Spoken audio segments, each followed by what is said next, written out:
last 2 games, but he is capable of going off, and Duke has to be on him from start to finish. We are ready for the tip of our Sonic Blockbuster here in Chapel Hill.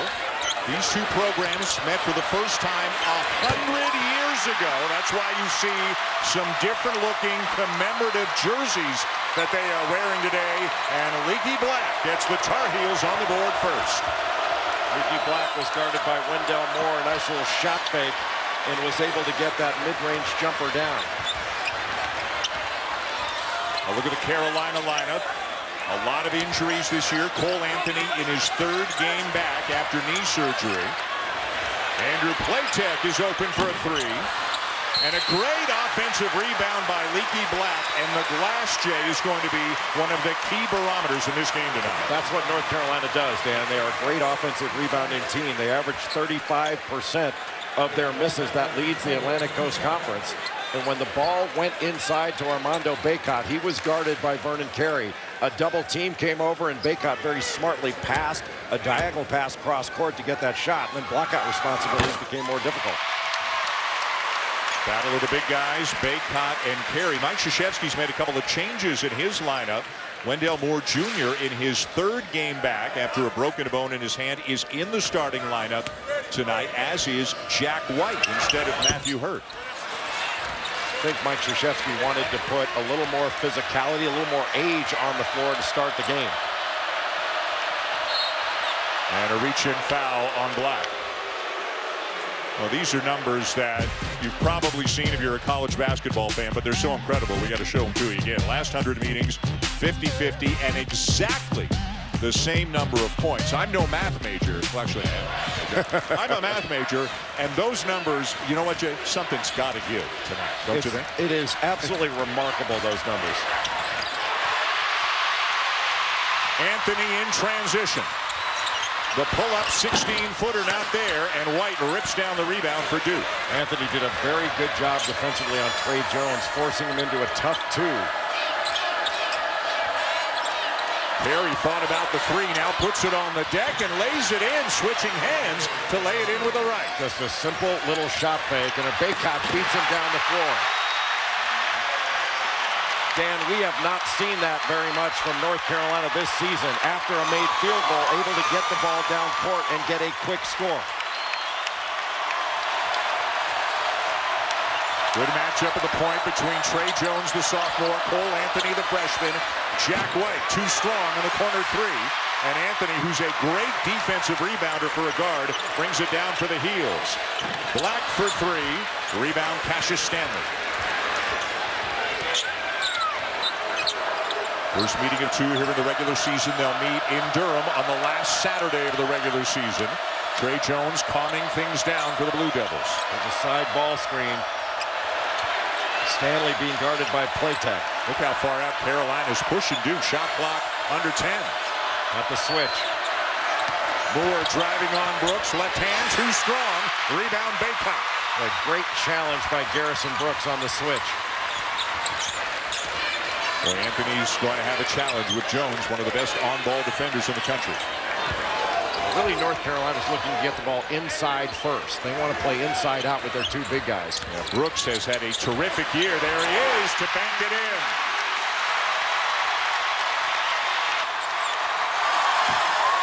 He has turned into a huge part of this Carolina team. Well, Duke gave up the middle drive to Andrew Platek and just a little drop-off. You have to protect the paint and cannot allow middle drives or straight line drives. The hedge there by Bacot, and again the shot clock a factor. Tough pass, trying to thread the needle, and it's out of bounds to the Heels.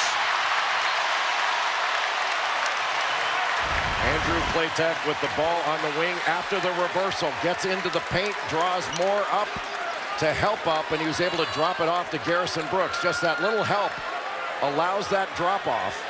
And Garrison Brooks has been outstanding all year long. The amount of minutes that he's played as a big guy, he's averaging 35 minutes a game. As a big guy, that is the most any big guy has played under Roy Williams. He's a 15-9 guy as well. Bacot, a tough one. And down with the rebound, Javin DeLaurier, who has come in off the bench for Duke. Taking the place of Jack White, Matthew Hurt is into the game as well. Perry's gone to the bench. Stanley can't finish. And here's Anthony. Numbers for Carolina. And Brooks fouled hard and will head to the line. Well, Garrison Brooks took that hard to the basket. I thought Leaky Black would at first.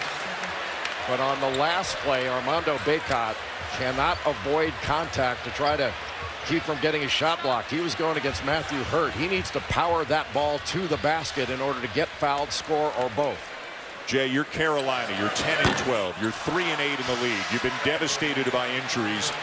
What's at stake for the Heels tonight? What kind of mindset does this team bring into this game? Well, I think you heard Garrison Brooks talk about it before the game. It's that they feel like they are better than they have played, and they're better than their record. And I think that's true. But they have to come out and prove it.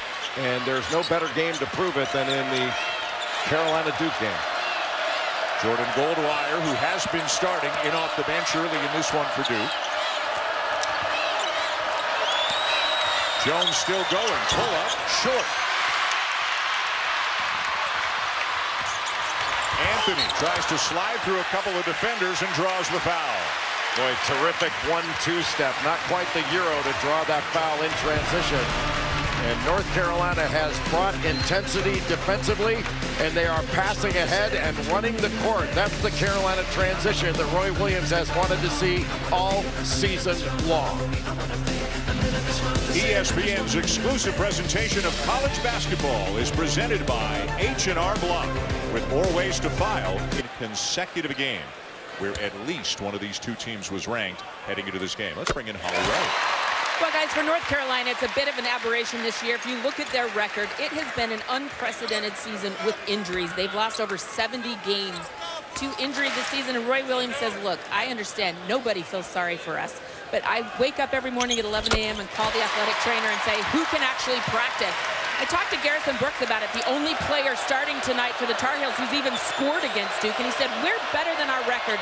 We are very positive, and we believe we can be a good team. They've just got to get some consistency. With 8 different lineups so far this season, they've got to gel and find some chemistry. And to Holly's point, Cole Anthony missed 11 games, his 3rd game back. And a guy they're missing tonight, Jay, could really use is Brandon Robinson, out with his 2nd ankle injury of the season. Brandon Robinson is their top 3-point shooter, and what a stud he was against NC State. Kept getting injured, kept coming back. And Armando Bacot got away with a little push in the back there. Fortunate that wasn't called. Duke off to a slow start offensively. Hurt with a nice look to Stanley, who buries a corner 3. Just that little penetration to get into the paint allowed that cross-court pass to Cassius Stanley. Cassius Stanley turned into a star. Anthony got rid of it just in time. Brooks, and just too many bodies in there. Goldwire knocks it away. Well, that pass had to go in right away, high-low. If you hesitate, then the defense converges, and it wound up being a turnover. Jones and Anthony, by the way, have played against one another before, back in their high school days. Whoa. Jones the catch. Stanley the 3. Good hustle by Delorier, but it's Carolina ball. Great pass ahead. And Brooks with a great pass to Bacot.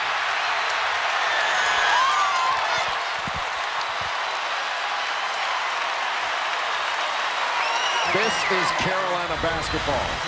Diving on the floor, Leaky Black gets it to Cole Anthony, who passes ahead.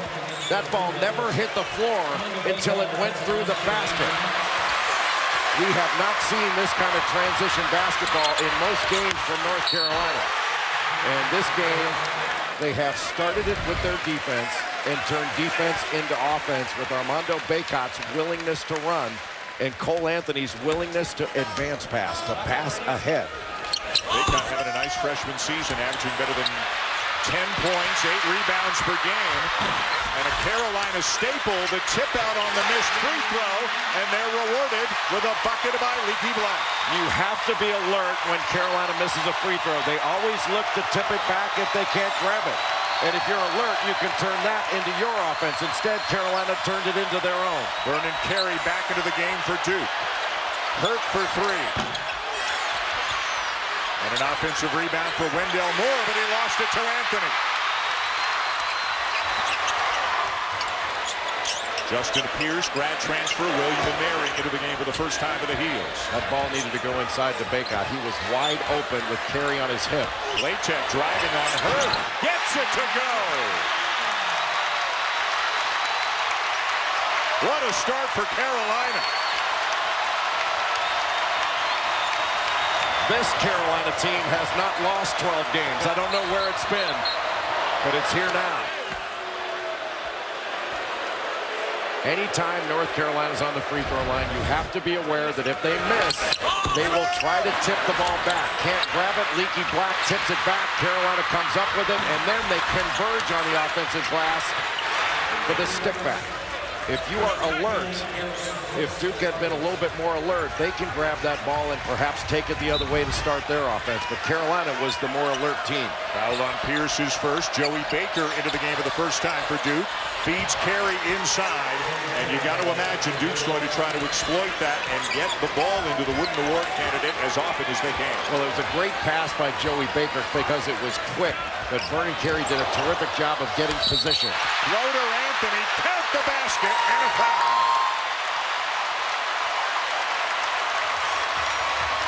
Cole Anthony is a playmaking point guard.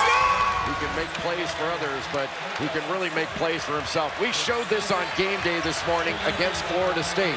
That instead of taking on the big guy and splitting that to get into the paint, he took it to the left side and wound up going into two defenders. That was just a great play to split those two defenders by Cole Anthony to get into the paint and knock that shot down.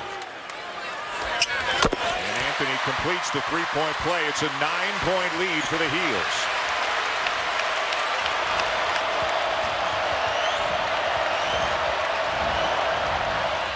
Brooks guarding Carey.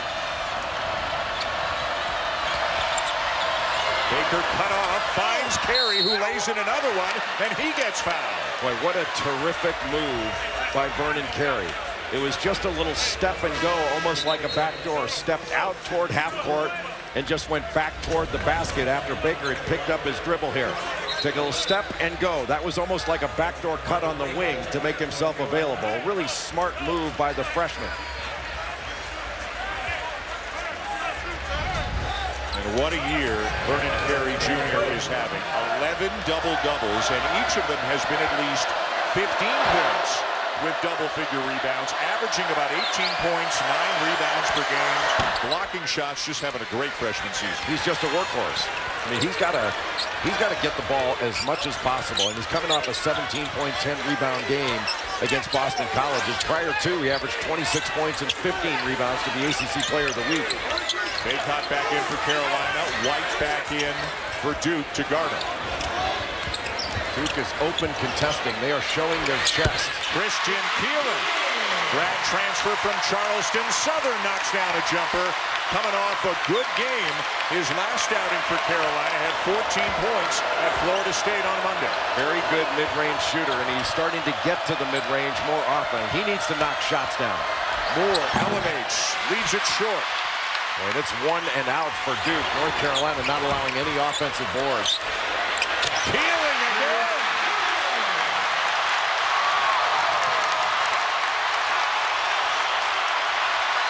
He didn't take long to get acclimated in the rivalry, did he? Off the bench and with a couple of buckets.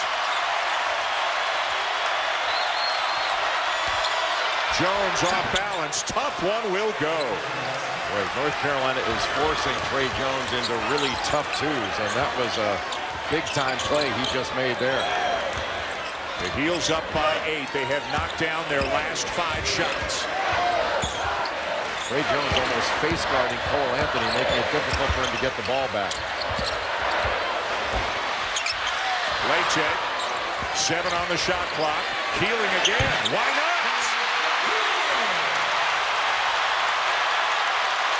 Christian Keeling is very confident now in that mid-range shot, and he is seeking it out.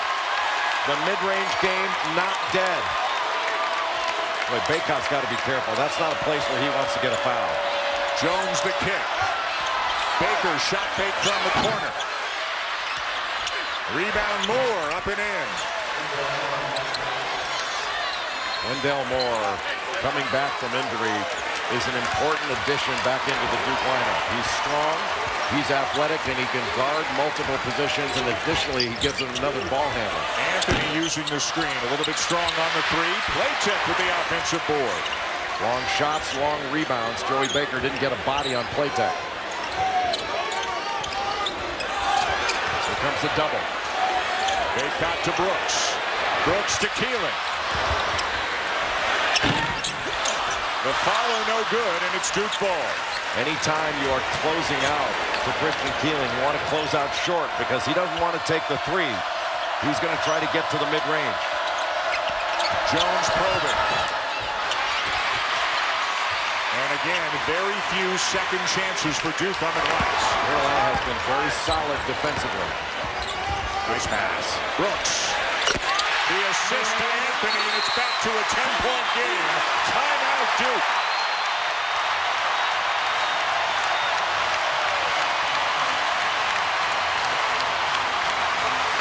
When we come back, Cole Anthony, Jay Billis going 94 feet.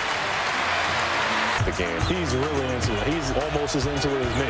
It used to be he would call me after a game. I had to tell him, yo, shut up, Dad, stop talking to me. But probably after my freshman year, I would then start to call him because I realized he knows what he's talking about. So I'm going to try to do everything I can to take all that knowledge from him. Cole Anthony on the bench for the first time in tonight's game. As you said, he is a scoring guard. He's a guy who can create for himself. It's about the balance between that and creating for his teammates. Just his third game back from the knee injury. Has scored a lot in the first two games back. Jay didn't shoot the ball particularly well, but a very talented kid. Very talented, and he is a freak athlete, not just in his ability to run and jump. I don't mean that as an athlete, but he is incredibly well conditioned. Never gets tired, even after being out all this time with an injury, able to come back the last couple games and play huge minutes. More ball handling responsibilities right now for Leaky Black, with Anthony on the bench. More on Cole Anthony. Here's Holly Rowe. Well, guys, Cole Anthony had that timeout while he was recovering from the knee surgery, but he said, what I did was learn how to really think the game of basketball even more. I wanted to be a plus, not a minus when I got back out on the court, and I want to constantly get better. So I said, how do you get better today? He said, I have to make better decisions. I've got to be a better defensive player and rebounding. Guys, he's already got 5 rebounds in this first half. Carey inside, triple team, doesn't matter. Thank you, Holly. As Vernon Carey Jr., every time he gets a touchdown low, good things are happening for Duke. Well, he has to get the ball more. I mean, Vernon Carey is a load down there, and he commands a double team. Justin Pierce taking jab at the Laurier out of the perimeter. Now Brooks, jump hook. Tipped up, no good. Duke ball. Carey being guarded by Garrison Brooks, and Brooks is an excellent defender, but he is not a shot blocker. Baseline Moore, Keeling stays in front of him.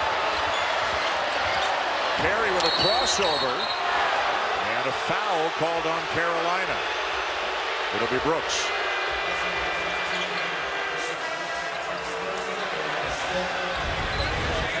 Vernon Carey gets really good low post position and does a great job of sealing off. There just wasn't enough pressure on the ball to keep Tre Jones from throwing over the top.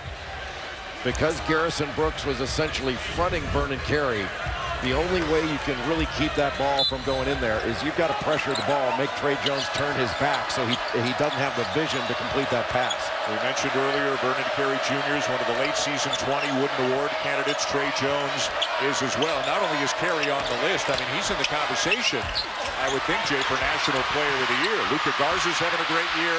Peyton Pritchard's having a great year, but Carey's got to be in the conversation.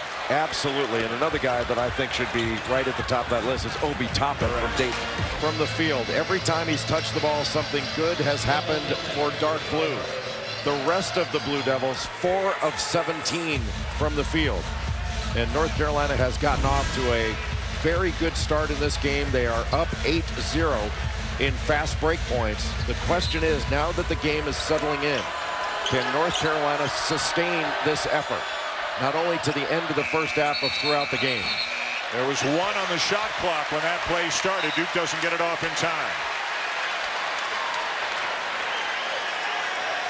Right now, Cole Anthony back on the floor. Leaky Black is going to bring the ball up. Anthony can work off the ball. Moore is on Black, and Tre Jones is on Anthony. And with a set play, a little screen for the screener action. Anthony rises up into the shot and buries it along 2. He's got 7. Anthony set the screen for Bacot to get him in the low post, then he got a screen for that jump shot. Really well designed out of the timeout by Roy Williams. Jones from the free throw line. A really smart job by Tre Jones to take on Cole Anthony. They have got to make him guard. Look at Bacot going to work down low and drawing the foul. Take a look at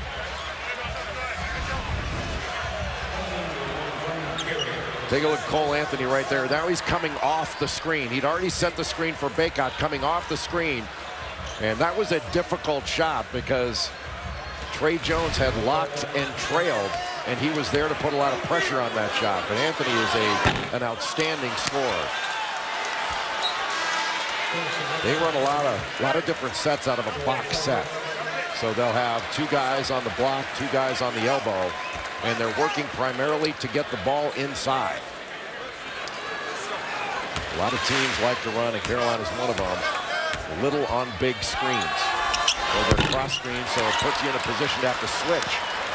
And you get a little guy and the big guy and the little guy. Causes a lot of problems for the defense. I'll tell you what's causing problems right now for Carolina. They're missing free throws. They're just 4 of 10 from the line, but they've still got an 8-point lead. Really good defensive effort by North Carolina. That's what this team is going to have to do. Get grittier on the defensive end. Crowd loving the effort. Stanley hangs and hits. What a big-time athlete. There's a lot of air underneath his shoes. And Duke creeping back into it. Brooks wide open, gets the bounce.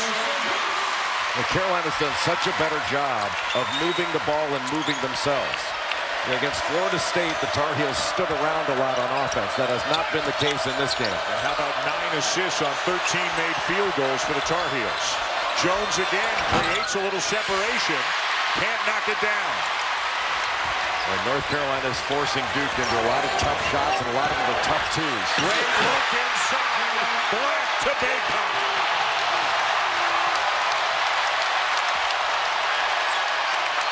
Armando Bacot has been running the floor. He has been active. He's got great hands and feet, and is off to one of his best starts.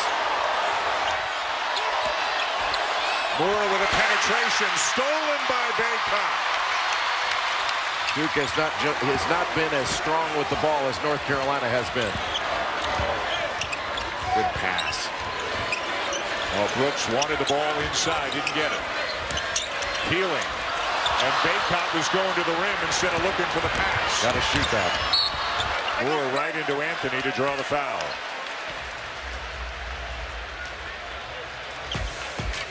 This week, our Big Monday doubleheader. Well, it starts about 8-9 miles up the road in Durham. Florida State and Duke in a matchup of top 10 teams. Jay will be there for that one. Then the #1 team of the nation, the Baylor Bears, taking on Texas in Austin. You can watch them on ESPN or on the ESPN app. Florida State picking up the win today, beat Miami 99-81. So Florida State now 10-2 in the league. They're a half game ahead of Duke. Duke 9-2. Louisville is on top of the league at 12-1. And this should be a great game that you're going to see Monday night, Jeff. Well, Florida State plays, so they played 16 different players today. 16 different guys. They come at you in waves, and they're more like tidal waves. And Devin Vassell is one of the best players in the country that does not get the credit that he deserves. He's an all-ACC caliber player, and that is going to be a battle Monday night. Real separation, it appears, between the top 3 in the ACC and everybody else. Right now, Virginia, and Joe Lunardi had them in as of today. They lost at Louisville a little bit earlier today. Carolina hung around with Florida State on Monday night, missed a bunch of free throws in the second half, and wound up losing by 6 down in Tallahassee. Got an 8-point lead on the Blue Devils here. Tre Jones is on the bench for the first time tonight. Goldwire at the point. And Goldwire not a scorer.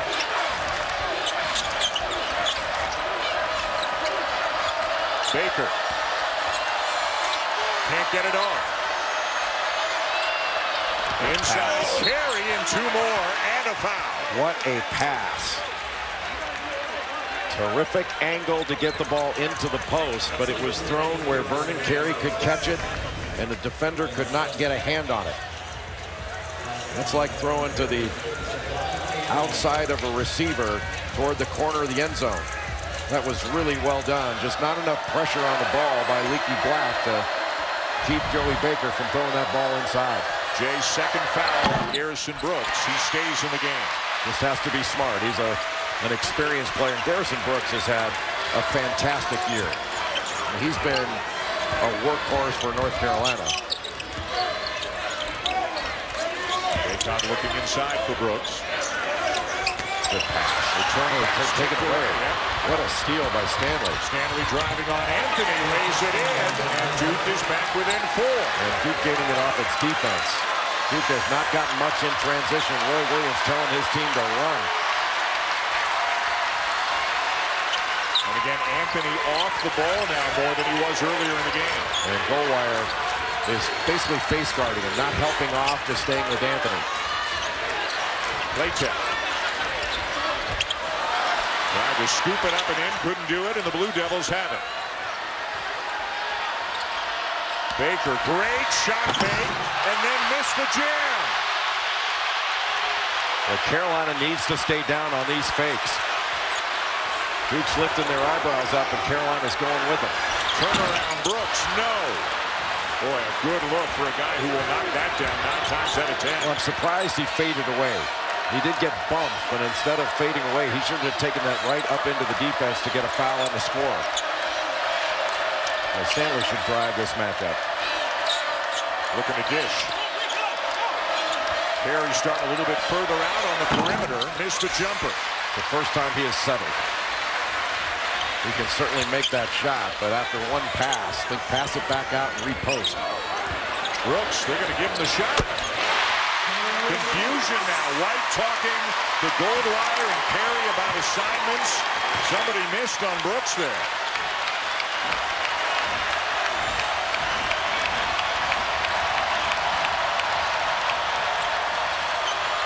Little horn set. Cassius Stanley was trying to post Platek out of the corner. How about Carey? Making a tough one and fouled as well. Roy Williams not happy. He thought there was a push-off.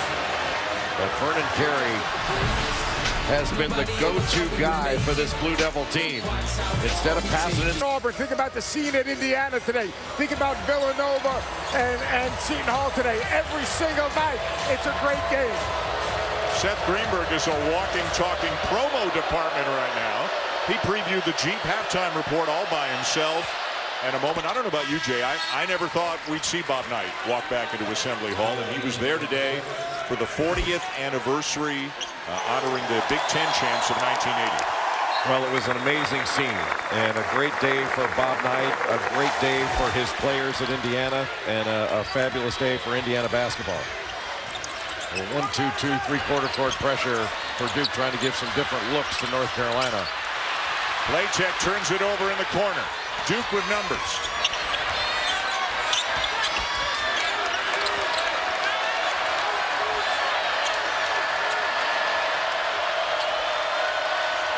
A little bit of a different lineup for Duke right now, looking a little high-low. Carolina's led by as many as 10. Jones, no. Ball still loose. It belongs to Pierce in the heels. Good job defensively by Cole Anthony to force another tough two by Trey Jones. Oh!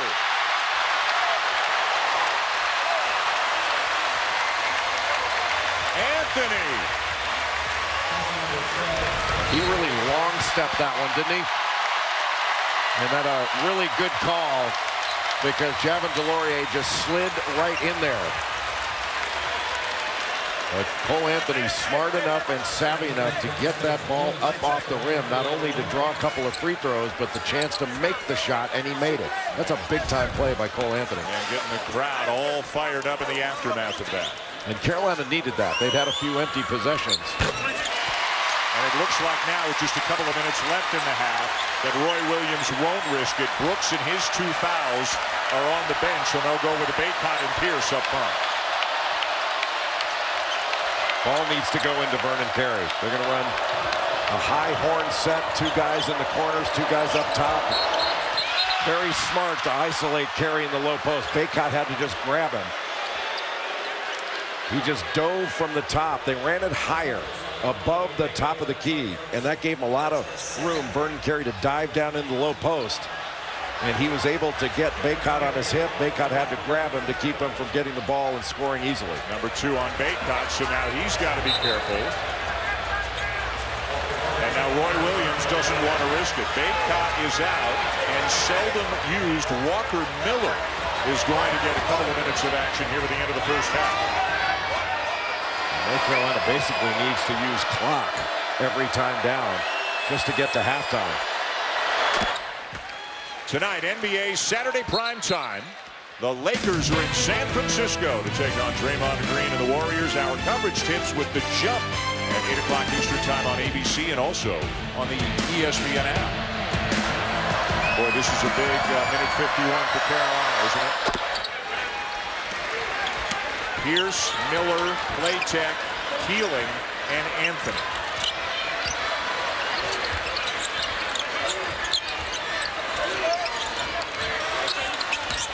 Here's the drive. Wow. And the lay-in. That was just a blow-by.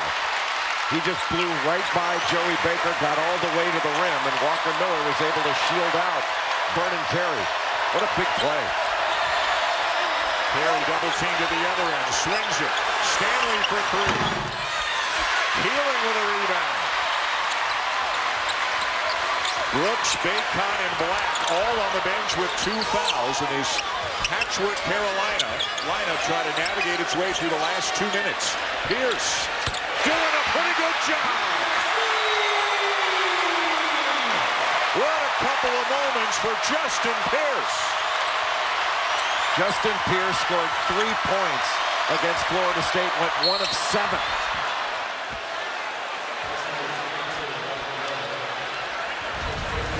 First, the blow-by, guarded by Joey Baker, and Vernon Carey can't get over or does not come over to try to block that shot, and then given an opening, knocks down an open 3 with Carey trying to close out late.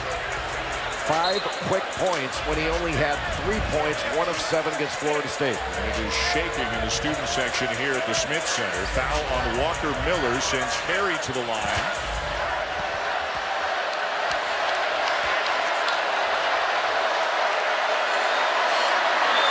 And he continues to put up numbers. 17 points in the first half. Hard to believe that Vernon Carey is a teenager. 6'10", 270, incredibly soft touch. And as Mike Krzyzewski told us before the game, hard worker, shows up, listens well, does everything that they ask of him day after day. They'd like him to become a little bit more vocal, call for the ball more, talk more on defense, but who wants to nitpick? The guy's a National Player of the Year candidate with the way he's performed. You don't need to be any more vocal, by the way. You're good. Final minute of the first half. It has been fun. It has been loud. Platek, shot fake, drive. Oh! What a heady play to shot fake and drive by Platek, and that finish. What do we say, Dan Shulman? It always delivers, and it's delivering again.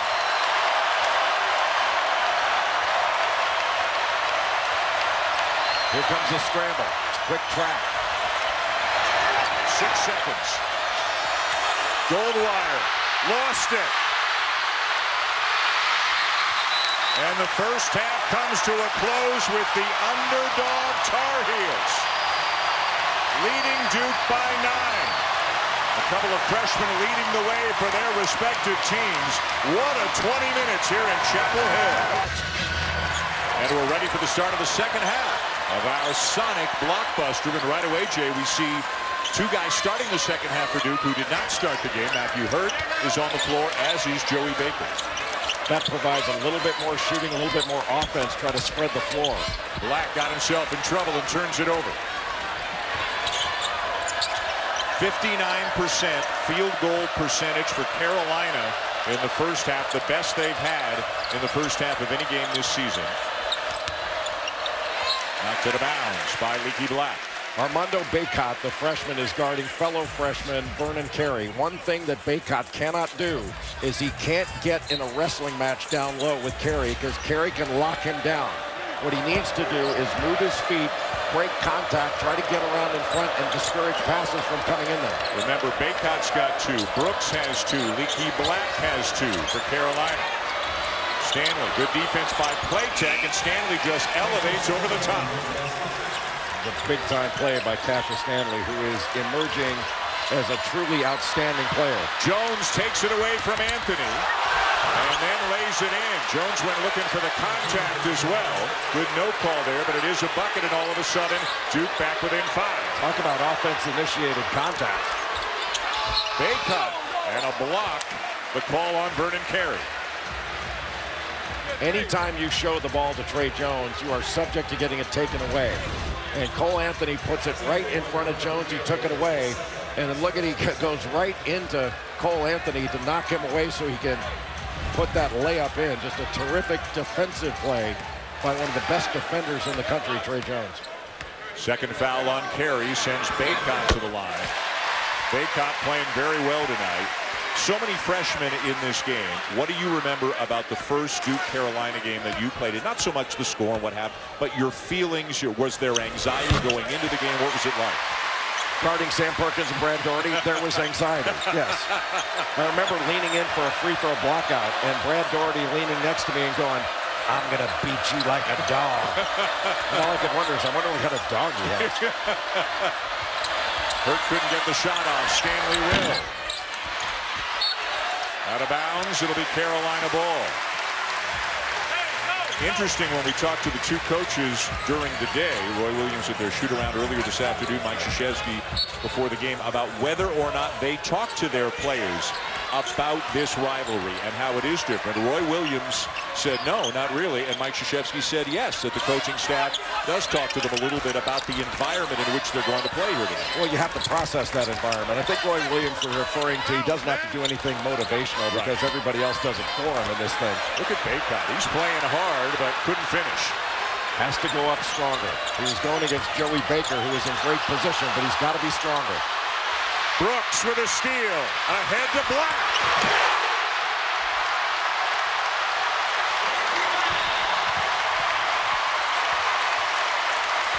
And Carolina's back to that 9-point advantage they enjoyed at halftime. This has been Carolina's best defensive effort of the young season. Bacot with a block from behind.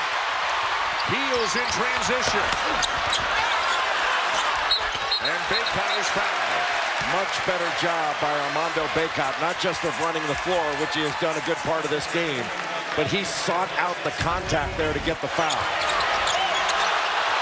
You can see a terrific job to get that loose ball and the presence of mind to throw ahead for yet another transition bucket, turning defense into offense for North Carolina, which has not been the norm on the season. And Jay Matthew Hurd, who's only played 7 minutes tonight, has not scored.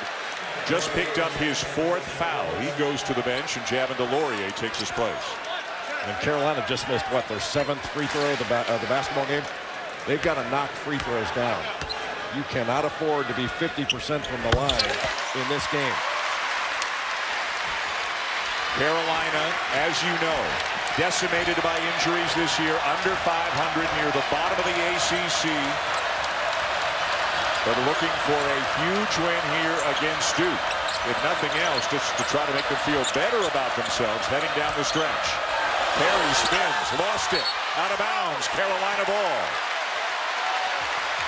Boy, Vernon Carey spun off a double team. The double team came from the low side, surprisingly, and spun into the lane. Looked like he got hit when he was going up. But North Carolina coming over to get the ball out of his hands. Thought they would go to the high side to keep him from getting to the middle. And good pass. Black. Platek with a weak side rebound. And a smart job to bring that ball back out. Tough one by Anthony. Knocks it down, having himself a night. And it's the largest lead of the game for Carolina.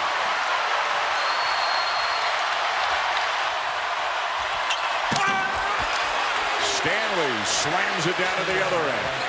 Set play to try to lift the Carolina defense up, just go against the overplay. And Cassius Stanley, when he gets the ball with some space, he can elevate. Assertive move by Bacon, but he couldn't finish. And we have a foul called on Andrew Platek. And how about Platek going to the offensive glass 2 plays in a row? He got an offensive rebound on the baseline, was able to kick it back out. Nobody puts a body on Platek, able to go in after the ball, and winds up picking up a foul as a result. But he grabbed an offensive rebound on the other end, the play before on the other side of the floor, and that led to a North Carolina basket. People thought Platek got fouled. The foul was actually on Platek. Platek forced into a much larger role because of all the injuries that Carolina sustained this year. Stanley trying to turn the corner. Still going. Forced it up. Bacot down with it. And he got fouled. Did he get poked in the eye, maybe? Hard to tell, but whatever it was, he appears to be okay. Duke went with a side ball screen there, and the corner was occupied. I think they'll be better off if they get that corner open. But Cassius Stanley just reaching in after Bacot grabbed the defensive rebound, picked up a foul and a needless one 90 feet from the basket. Media timeout coming in at the next whistle after 16 minutes, so Carey will get a breather here. Jack White's back in for Duke. Leaky Black handling the ball. That means Cole Anthony can work as a 2-guard and a shooting guard. And away from the ball, Garrison Brooks just got whistled for a foul. Number 3 on Brooks. And that's what you don't want to do as a big guy, pick up a screening foul. Just stay set and let the offensive player use the screen. Don't lean into the screen. Jones into traffic. Nicely done. I'll tell you, you have got to be strong with the ball. This has been a physical game. Jack White. Oh, good pass. Black over the top to Brooks. And the Smith Center is rocking again. That's a staple of the North Carolina secondary break, that wing ball screen. Platek digging there on Jones, trying to knock the ball away. Well, we haven't seen North Carolina execute quite like this, perhaps since the Bahamas, maybe even all season. Great look. DeLaurier from Jones. Anytime Carolina goes to trap, you have 2 on the ball, 2 interceptors that are taking away the most obvious pass, but there's got to be a goalie that protects the basket. And that time the goalie left the net. When you try to speak in my language. Well, that's what Carolina calls it. They call it a goalie. Platek had it rejected on the baseline, and back come the Blue Devils. Trying to turn the tide. Goldwire to a cutting Stanley. Won't go down, but he draws the foul. North Carolina has always had a very dangerous secondary break. Not enough pressure on the ball. The wing back screen for Garrison Brooks, and that is a high percentage shot. ESPN's exclusive presentation of college basketball is brought to you by the Car Hop Classic, only at Sonic against Texas. Both games available on ESPN and streaming live on the ESPN app. Today, the NCAA Selection Committee released its preliminary reveal, its first look, if you will, at who they consider to be the top 16 right now. These would be the top 4 seeds in each region going into the tournament. I don't think any surprise at who's on the 1 line. You see Duke and Dayton among the teams on the 2 line.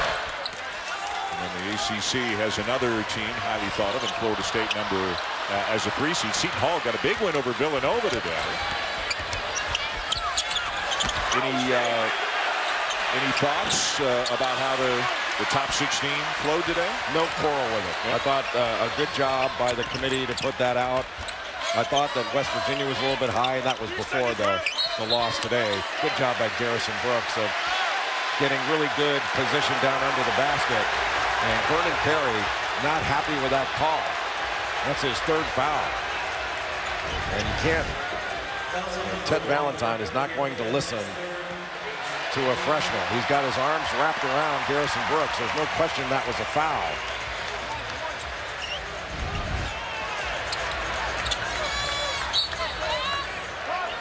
As Jay mentioned, number 3 on Carey with 14:20 to go. Keeling 3 big buckets off the bench for the Heels in the first half. Brooks gets a touch. Black saves it. Goldwire switched off onto Brooks. Deflected away by Carey, and it bounces to Brooks for a bucket. Duke got the deflection, couldn't grab the ball. Instead of taking it the other way, it's an easy Carolina basket. Carey can't finish, got it back, stripped away. Got to go up with it right away. And look at Anthony dribble his way out of trouble. Carey giving chase. Good pass. Keeling. Yes! How about Mr. Midrange? Christian Keeling has been a different player the last 2 games. His mid-range jumpers have been huge.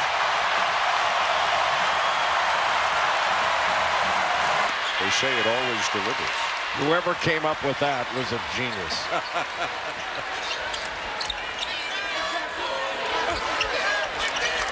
High low. Brooks jump hook. Yeah, just a great job of execution by North Carolina. Out of the timeout after getting a stop to get the ball into the low post to Garrison Brooks with an angle. And Carolina's actually grown the lead from halftime after Duke got it down to 4 for a while. Now another turnover. Bacot finds Black. And Brooks called for the travel. And North Carolina has just been stronger defensively. Duke on drives. Vernon Carey brings the ball down, gets it knocked away. Trey Jones on his last drive got it knocked away. You have to be stronger with the ball. This is a big-time game. Brooks will sit. Justin Pierce is in. Justin Pierce had about as good a 45 seconds late in the first half as you can have, with a 2 and then a 3. Made a couple of great plays for the Heels. Well, North Carolina didn't have a lot of offense on the floor. He had that great drive and then the open 3. Boy, Stanley. Impressive stuff on the drive, and then he draws the foul. Well, even if he didn't get fouled there, didn't go up with that shot, Alex O'Connell made a very nice cut out of the right corner. He would have had a layup if Stanley would have delivered the ball down low. Right now, Duke's offense has really come from only 3 guys: Vernon Carey, Cassius Stanley, and Trey Jones. Whereas North Carolina has 5 or 6 guys that have 7 points or more. Yeah, those 3 guys you mentioned have combined for 41 of the 47 Duke points. We see Alex O'Connell in the game for the first time tonight now for the Blue Devils. O'Connell's athletic. He can shoot it.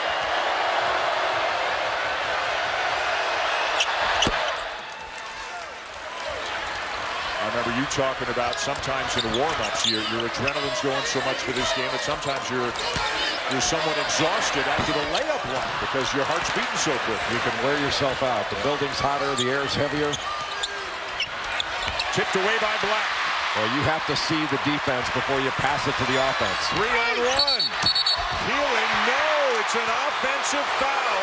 Bacot called for a charge after he delivered the pass. Well, Roy Williams doesn't like the call. Well, that's what they do in college basketball. They always call this. I think they should stop calling it because I don't think it's a good call. But it always, it's without fail. But that's one of the reasons you don't want to throw it to a center that far away from the basket on the break. O'Connell knocks down a 3. Well, how about that 5-point swing? 2 that Carolina had to 3 for Duke after O'Connell's 3. That has quieted the crowd for the first time in a long time here in Chapel Hill. I thought Carolina was going to look for a backdoor cut. Anthony. Pierce. offensive rebound. Keeling, but it's knocked away. Probably would have been better to bring that one back out. Moore finally went right by Pierce. Pierce kind of faded to the corner to cover O'Connell. Well, not a good sequence for North Carolina, but an excellent response by Duke to cut it to a two-possession game. The question is, can Carolina get the ball inside here? Immediate timeout on the next stoppage. Black, no. Keeling fighting for it, but lost it.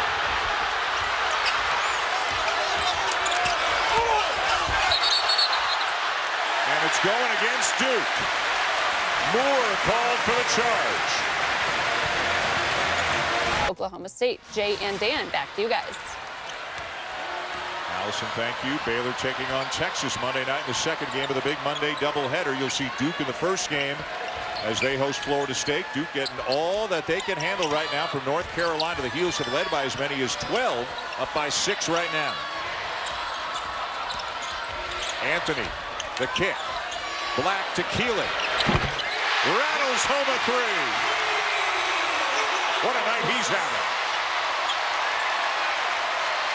Started by the penetration along the baseline by Cole Anthony, but the excellent passing by North Carolina to get the ball to the other side of the floor. You know, a lot of talk, Jay, after the last game about Cole Anthony's decision-making. When to go try to score himself, when to involve his teammates. I think his decision-making has been outstanding tonight. Much better. There's no question. And a terrific job of Christian Keeling of being ready to shoot as the ball arrives. And Keeling, not a great three-point shooter, just shooting 21% from 3. He is a mid-range player. But because he had his feet set and had plenty of time, could knock it down. How about Carey trying a 3? Moore keeps it alive for Duke. Stanley, yes. And the last whistle was the 4th foul on Armando Bacot. Make a note of that. He's gone to the bench. Justin Pierce in for the Heels. Well, Bacot picked up that 4th because Duke was able to isolate Vernon Carey 4 around 1 in the post. And Carey has not been able to get a bucket in the second half after being near unstoppable in the first half. Carolina's not very deep because of all the injuries. Basically, 7 guys. You see Platek and Bacot on the bench and the other 5. Walker Miller played for a couple of minutes late in the first half because of foul trouble, but Roy Williams really only has 7 at his disposal. Yeah, they can play small, but that takes away an advantage they have with their 2 big guys playing together. And now there's not as much of a matchup advantage. Good look inside to Brooks. But now they know exactly who they're going to, and it's going to be Garrison Brooks. 8 for 10 on the night. Moore is fouled before the shot. And you have to expect Duke to keep driving the ball on their end. But Garrison Brooks was able to just come across the middle of the lane. He cut across the face of Vernon Carey and then got him on his hip. The ball went in, and just a beautiful left shoulder jump hook. With more on Garrison Brooks, let's bring in Holly. Every North Carolina player I spoke to yesterday said, we got to get the ball into G. We got to get the ball into G. That means Garrison. And even he said, we've got to make Vernon Carey and the bigs of Duke defend. They did not do that great in the first half. Just 9 post-entry touches in the first half for North Carolina. They're doing much better job here. Plus, Vernon Carey playing with those fouls, he might be being a little bit more careful. Carey's gone to the bench. DeLaurier just came back in, and a Duke foul. It's on DeLaurier, and that'll put Carolina into the bonus. And Garrison Brooks is such a solid low-post player at both ends of the floor. He's an excellent defender, always in the right position. But against Florida State, you know, North Carolina didn't get much movement on offense. That has been it's been a totally different team in this game. But he only had 5 points on 2 of 8 from the field. He just didn't get enough touches. So both teams are in the bonus now, Jay, with a 9.5 to go as they're confirming who the foul was on. So far tonight, there you see the free throw disparity. They've each taken 15, but Carolina has left some opportunities on the line. They're going to have to do better than that down the stretch. They're confirming who the shooter should be, who was fouled, and it's Keeling as he goes to the line. Sports Center tonight after Gonzaga St. Mary's with John Buccigross and Kenny Mayne, sorry, Kenny. Reaction and analysis from UFC 247 following the light heavyweight championship fight. LeBron's first game at the Chase Center in San Francisco, and the XFL season kicks off. We'll have full coverage of both games. Duke's got to drive the ball and get it into the paint and attack the rim. For a guy who can do that. Here he goes. Good D by Brooks. Stanley with a great shot there. Keeling the rebound. Well, at least the closeout by Leaky Black got Cassius Stanley off the three-point line. Good pass. And into Brooks again. He went right into the chest of the defender. That's a man's play by Garrison Brooks. And what a terrific job by North Carolina of reversing the ball, getting to the other side of the floor. And this matches the Tar Heels' largest lead of the night. O'Connell in trouble. Well, Carolina has just been stronger. Great split of the defenders. Anthony Brooks the rebound. And a good decision by Keeling. Smart play. The shot clock reset to 20. New rule this year. Anthony, floater. Jones the rebound. He can make that shot, but that was not the shot that Carolina wanted. Look at Jones, transition three, well short. And Anthony showing he is an excellent guard rebounder. Number 6 on the night. Delorier with a steal. Stanley off to Moore, yes. Jevon Delorier with a really alert play to make that steal. Otherwise, it would have been another easy bucket for North Carolina. Have to expect that Carolina wants to try to get the ball to Garrison Brooks. Pierce, turnaround. Those are 2 shots in a row that I don't think North Carolina wanted. You've got a 12-point lead at home. You have to be efficient with your shot selection. 10-point lead, Carolina. And Dan, coming into this game, Garrison Brooks was the only Tar Heel that had ever scored against Duke. He is scoring in bunches tonight. Let's bring in Holly. Well, Garrison Brooks said he knows a little something about rivalries. He's from Lafayette, Alabama. Briefly went to Auburn. He said, I have been to 3 Auburn-Alabama games. I know what a rivalry feels like. He said, it is so crazy. He puts this rivalry, North Carolina-Duke, right up there with one of football's greatest. He said, after you've been to the Iron Bowl, everything else is icing, but he's playing pretty well here tonight. He shows his experience in this moment. And Holly, are you enjoying your first Duke Carolina game here in the Dean Dome? I'm such a nerd. I'm just chills every time they come down. 8-point lead, Carolina, 7:17 to go. A little pressure by Duke, and the Tar Heels get through it, and then O'Connell with a foul to put Platek on the line. And Cole Anthony's made some very good decisions in this game. He's got 12 points, 6 rebounds, 4 assists, but only 1 turnover in his 31 minutes of play. You mentioned it in the first half. The shape he's got to be and the stamina that he's shown in just his 3rd game back after the knee surgery is remarkable for Anthony. It's a joke. I mean, he is an incredibly well-conditioned athlete. He never gets tired.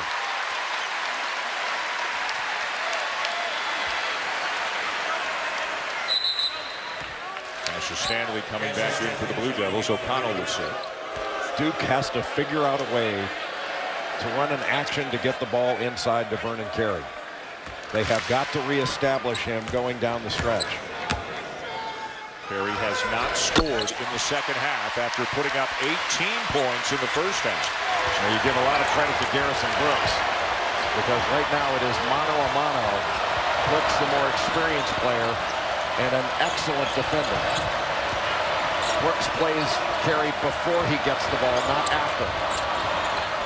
Stanley, good closeout by Platek. Stanley, the drive, no. Push. Carey called for the push. Right in the back. That was Garrison Brooks at his finest as a defender. He fought Vernon Carey, stayed in front of him, played him before he was able to catch the ball, and then boxes him out. Carey had no choice but to push in order to get that rebound. And Carey just picked up number 4. Yeah, that's the kind of thing, Dan, that doesn't show up in a box score. But that was a big-time play by Garrison Brooks. That entire defensive sequence against the freshman Vernon Carey, who had been torching North Carolina in the first half. 6:49 to go. Carey stays. Brooks at the line.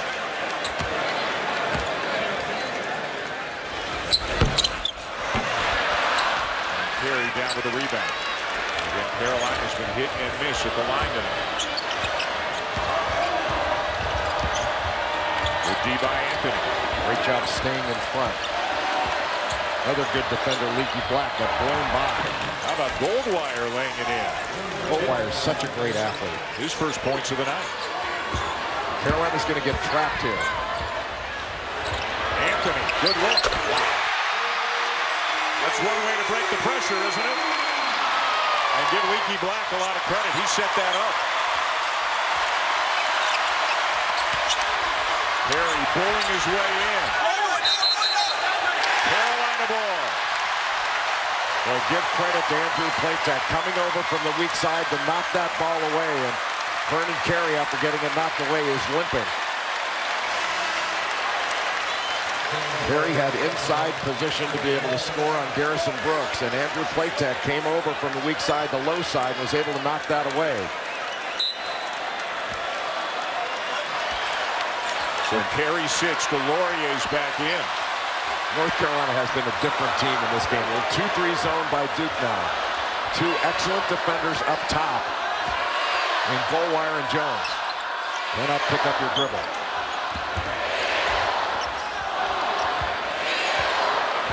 Have to penetrate this off the dribble. You beat man-to-man with a pass. You beat a zone with dribble penetration. Here's from the elbow. Gets a very friendly roll, and Carolina's got its largest lead of the game. Working on the right leg of Carey on the bench. Corner 3, no. Brooks the rebound. Leaky Black with the ball. Jay, he's got a career-high 9 assists tonight. And he's got 7 points and 7 or 8 rebounds. I mean, he's a couple of plays away from a triple-double in this game. Has been bothered by With the pass. Whoa! Intercepted by Moore. Carolina ball with 9 on the shot clock. Boy, Dan, you know, for those that say that the mid-range game is dead, North Carolina's been proving that wrong in this game. I don't know exactly what their numbers are, but North Carolina has been outstanding with their mid-range shooting and their decision-making. That's a heck of a block by Wendell Moore.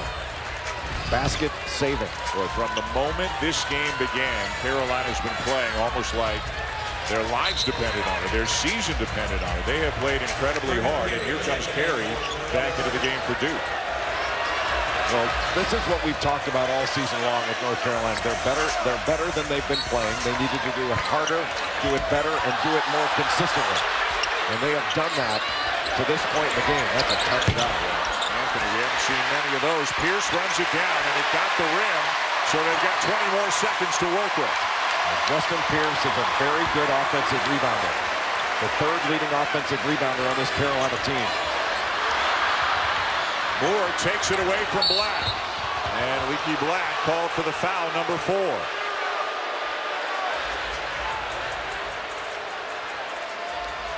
Cole Anthony and Trey Jones have had a fantastic battle in this ball game. And both of them.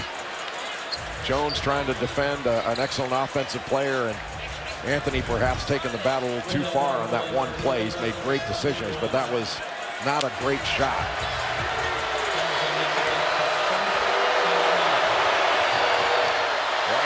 Moore. Healing in for Black, who, as we mentioned, has 4. Well, Roy Williams really has only played 7 tonight. Again, the 2 minutes for Walker Miller notwithstanding, but he's gotten solid contributions, Jay, on all 7. Healing's been good. Pierce has done some good things. Everybody really in a light blue uniform has done some good things. Yeah. They've played hard. Sticking with the 2-3 zone. Once it's in the middle, Carolina can still attack the rim. Pierce. Yes. Boy, he looks comfortable stepping into that shot from the elbow. No hesitation. I mean, he knew he was going to be wide open, but there was zero hesitation. Carey.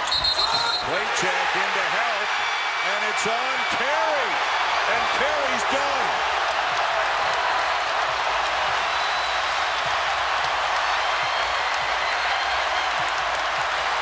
That is the second or third time that Andrew Platek has come over from the weak side. Carey tries to spin away from Garrison Brooks, and Platek there to take the charge just as Carey was going up. Really smart and alert defensive play, and Carolina put a lot of bodies around Vernon Carey in this second half. Give the lion's share of the credit to Garrison Brooks for the defensive job that he has done in the second half. So after being dominant in the first half, Carey could never quite get going in the second half. He's done for the night. Platek slid his feet a little bit and turns it over.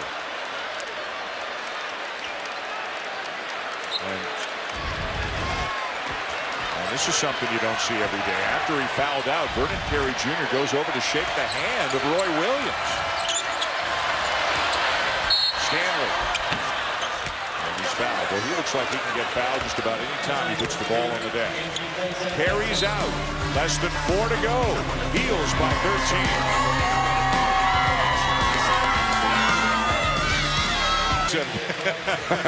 Hey, if he had to choose, the Canadian is the tiebreaker. He would choose the Canadian. Yes. Dan Shulman, Jay Billis, Holly Rose, 77-64, Carolina. They have led almost the entire night. If you're just joining us, Vernon Carey Jr. has fouled out of the game just moments ago. And Roy Williams has gotten great contributions out of everybody he has put in the game tonight. A very small Duke lineup right now with Carey having fouled out. There's still a long way to go in this game. And one thing that Duke has got to do is try to spread the floor, drive the ball, and try to kick it to open shooters. Great cut. Platek, another cut, this time by Pierce. And a Duke foul. Terrific job by Garrison Brooks when Pierce had the ball under the basket, had to pick up a dribble. Brooks came to the front of the rim. And big guys, when there's a baseline drive, get to the front of the rim.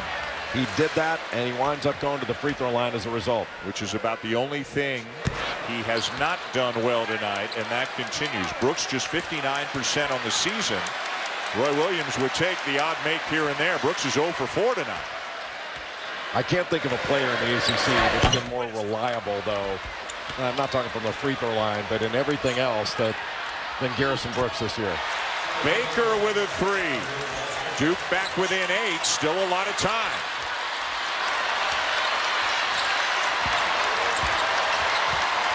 Krzyzewski with this smaller lineup. More shooters with Baker and O'Connell in the game. Anthony with a runner off the rim. Jones for 3. And you wonder if Roy Williams might go with Armando Bacot back in the ballgame to give North Carolina 2 bigs instead of trying to match Duke with size. To put Bacot back in, you got 2 big guys that they can pound the ball inside. Bacot on the bench with 4. Same with Leaky Black. And just as we say that, both of them get up to go to the scorer's table. Well, we didn't say that. I said it. You're still smarter with that Canadian thing, huh? Tough turnaround there by Pierce. Gives it back to the Blue Devils. 2:40 to go. O'Connell knocked out of bounds by Anthony. Duke ball, and here come Bacot and Black. I think this is a good call. Give North Carolina more size. Make Duke match up to Carolina's size inside. 18 on the shot clock. 2:33 in the game. It also gives North Carolina better rim protection. Jones gets inside. Left hand, no. Bacot the rebound. Don't need to force anything. Platek to Bacot, and it's back to 10. How about that touch? Stanley, no. Moore is fouled. fouled. Bacot was the guy lying on the court, and Moore tripped over him. Foul goes on Anthony. Terrific job by Andrew Platek to come to a jump stop, pivot, and he found Armando Bacot. That is a tough shot that Bacot hit right there. Just a beautiful touch by the freshman big guy. Bacot's got 11 and 7 tonight. Anthony picks up the foul, his third.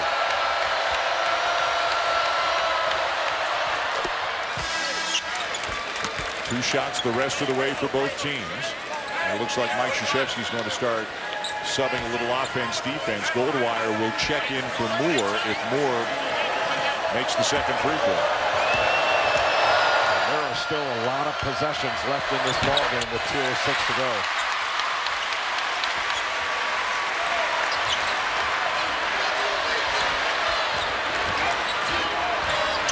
Anthony's still going. And that might be one that the Heels wish they had back. Tough shot. With 2 minutes to go, and O'Connell comes down and rattles home a three. And Carolina has to do a better job of guarding the three-point line, both in the half court and in transition. Got to handle the pressure, and they've got to make good decisions if they get it into the front court. Ball was deflected and knocked out of bounds by O'Connell. The Duke bench is screaming for a double dribble. No, they weren't. Anthony. They were screaming for a foul on Garrison Brooks on that screen under the basket. They thought that Garrison Brooks leaned into a screen, and they were right. It just didn't get called. Anthony to inbound, 22 on the shot clock.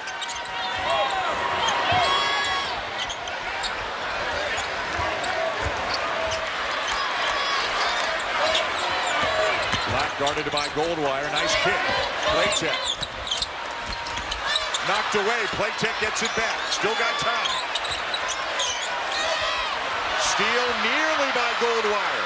Now got to get a shot. Brooks. Run down by Anthony, and they got 20 more seconds. And now Duke fouls. North Carolina was all over the place on that possession. Clearly did not get the shot that they wanted in scramble mode, but able to come away with a long rebound.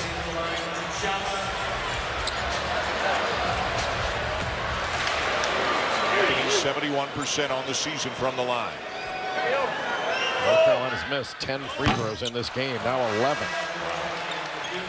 They are allowing Duke to hang around as Moore comes back in for Goldwire. No, for Baker rather, as Goldwire started towards the bench. Now he comes back in.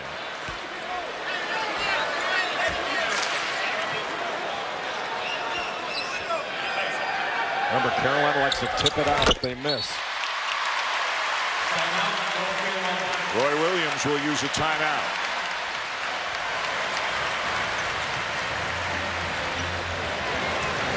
Well, there have been some unsung heroes for both teams, but especially North Carolina.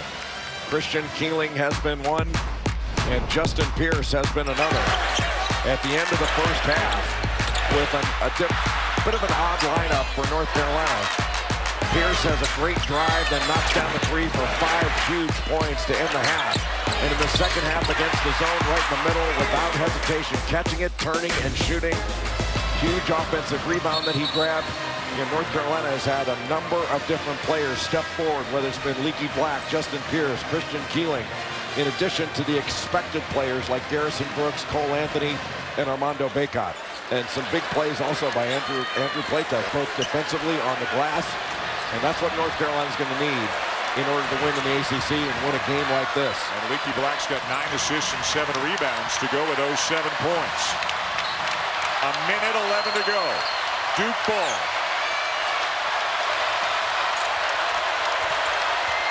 Stop and start. Stanley, 5-point game. 3.5 out, spreading the floor and just looking to drive it. And Platek gets nudged by O'Connell, and Andrew Platek will go to the free throw line. They're going to have to do it at the line. You know, Platek has always been an excellent shooter, but this year has really struggled, both from three-point range, and even though he doesn't have a lot of free throw attempts, has not shot the ball well from the free throw line for him. None of the heels on the floor right now is better than a 71% free throw shooter. Platek is 59 this year, and another miss. He's short on that one. He guided that and didn't shoot it. And he's a much better shooter than that. They have played so hard, and they have played so well. But the free throw line may ultimately prove to be their undoing if they can't hang on here. Jones. And it's a three-point game. And there is a ton of time left.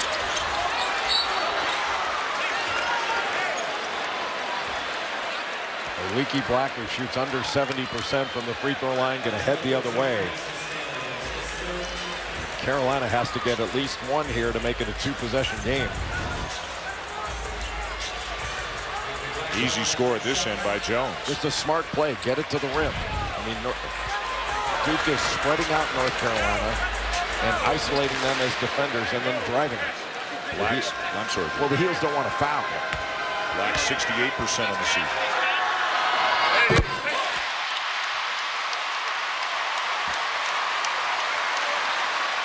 Leaky Black has had a terrific basketball game, but it takes some guts in this environment to step up the line and knock down big free throws. He knocked down the first. And they remain 50% as a team on the night, 14 of 28. Jones trying to do it himself. He's fouled. And if you're Roy Williams, the seconds have to be crawling right now here in the last minute of the game. Well, that's the problem. You're allowing Duke to score with no time going off the clock. They'll be able to set up full court pressure and try to direct the ball where they want it, to get a steal, a trap, and then to foul whom they want. But at least North Carolina, that possession, didn't come off a corner three-point shooter and allow a kick out for an open three.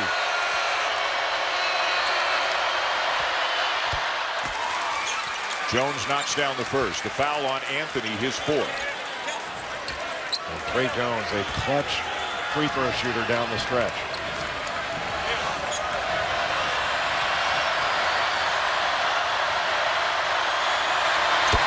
Oh, that is ice water in the veins right there.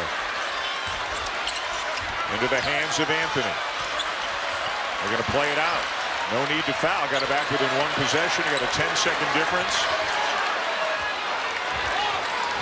One little box set here. Back screen. And then screen away. Duke defended it very well.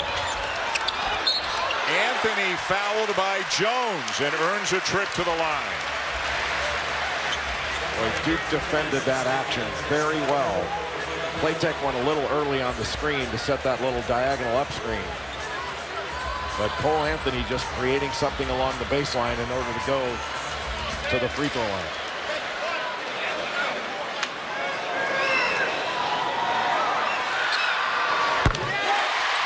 Anthony went 14 for 14 in the game against BC when he returned last week. Then went just 3 for 8 from the line against Florida State Monday.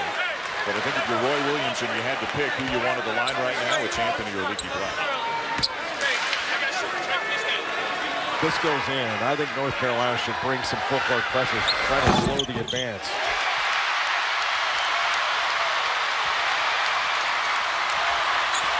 Jones again trying to go coast to coast, and he will. And a timeout taken by Mike Krzyzewski. Just under 16 seconds to play, a one-possession game again. And the reason you want to bring some full court pressure there is you let Duke get a run up to the basket, and it's just going to be an easy score. And they can get the ball down court. They got the ball down court in, what, 3 seconds? And now the pressure's back on North Carolina. One, to inbound the ball cleanly. And then if they don't turn it over and get fouled, to step to the line and make big free throws. Well, to your point, Jay, look at how quickly Duke has scored its last 3 buckets. Well, Duke has been very intelligent in attacking the rim. They have spread the floor with this small lineup, and they're putting the ball in the deck and daring North Carolina to foul them. And right here, Jones trying to go into the chest of Cole Anthony, and Cole Anthony intelligently doesn't foul. but it's a quick bucket, and all of a sudden now it's a 2-point game. And there's some real game pressure on North Carolina to inbound the ball cleanly and then step to the line and make big free throws. They do have a couple of timeouts in case they can't get the ball in. But as you say, if they do get it in, the pressure's coming. It's coming fast, and they got to make some good decisions. Yeah, and I think you really want to get it in first and foremost to Cole Anthony. You know, let him get it in because he can break pressure. An excellent ball handler and a very good passer. But he's also shown that he can step up and knock down free throws. Yeah. Again, you would think that Roy Williams' top 2 choices to shoot free throws, if and when it gets to that, would be Anthony and Black. Carolina, not to belabor the point, but they have struggled mightily from the free throw line tonight. They are 16 for 30. Otherwise, this one would be over. You know, what makes this more improbable is North Carolina is doing all this without Brandon Robinson, who's out with an injury. He's out for 2 to 4 weeks. Carolina led by 13 with 3:55 to go. They lead by 2 right now. They've got the ball.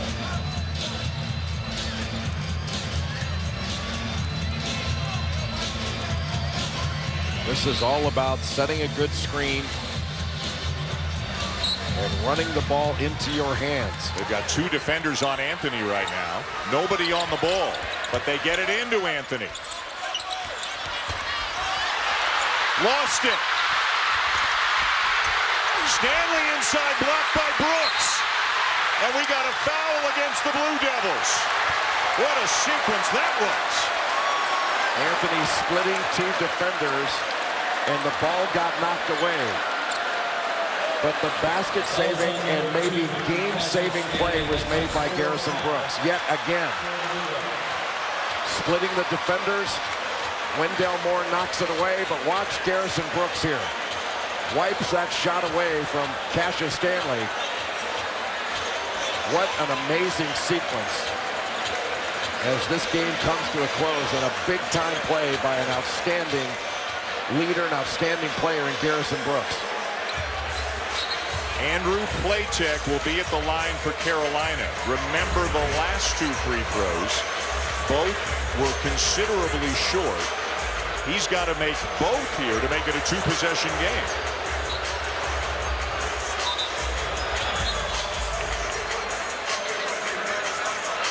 Now, we were told they were going to review something, whether or not, I believe, whether Platek might have been out of bounds before the foul was committed. They can't review that. Yeah, they can't review that. Yeah, Ted Valentine is saying players get back on the floor. No, they can only review whether the ball went out of bounds on one player or another. Right. There's nothing to review there. Yeah, he was clearly fouled. They're not allowed to review this. So Platek is going to the line. 2 free throws. They can't go review whether somebody stepped out of bounds or all that stuff.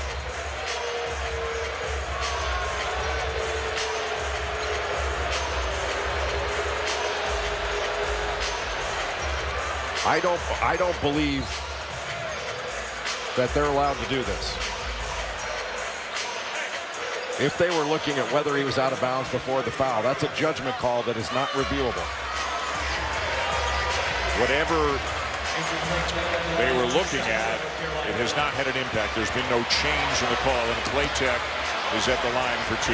Now understand what I'm saying. If they were worried about the ball going off Wendell Moore versus Andrew Platek, they can review that. Yes. At least that one got above the rim. He shot a much better ball there. Look at the disparity in the free throw shooting. Oh, that's why the game's close. There's no question about that.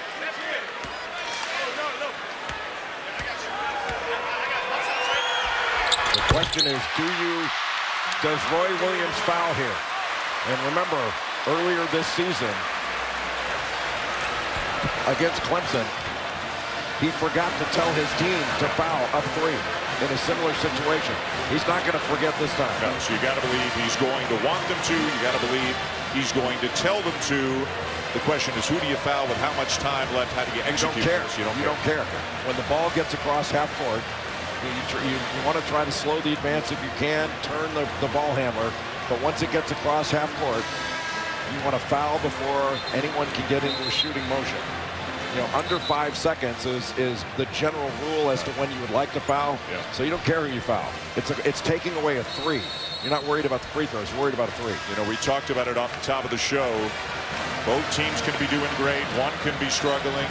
It doesn't seem to matter in this rivalry. The game's always great. I don't know what it is, Dan, but you just bring a different level of fight in this game. You can't explain it. Lots of three-point shooters on the floor for Duke. O'Connell's out there, Baker, Stanley, Jones, and Moore. Nobody on the ball right now for Carolina. Want to make Duke catch it coming back to the ball. Here comes Jones. And there's the foul. Only 1.7 seconds came off the clock. Yeah, really a little bit early to foul. I'm not sure you wanted to foul before it got across half court. Certainly not bad, but not ideal.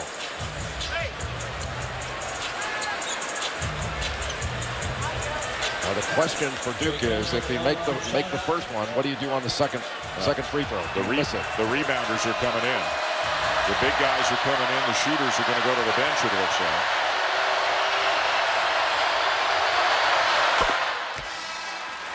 White, Hurt, Delorier. A lot more size for Duke. And if you think free throw blockouts aren't important, they are.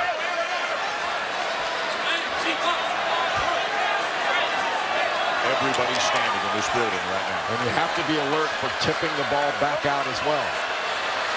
Got two shooters, Matthew Hurt and Alex O'Connell, positioned. Got the miss.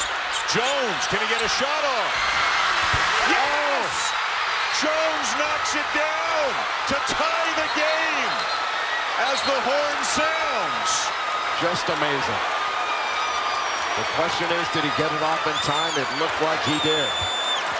And instead of shooting a soft shot, Tre Jones just threw the ball right at the rim to get the long bounce out. Just amazing. And then went and got the ball and then navigated his way through traffic and then hit the shot.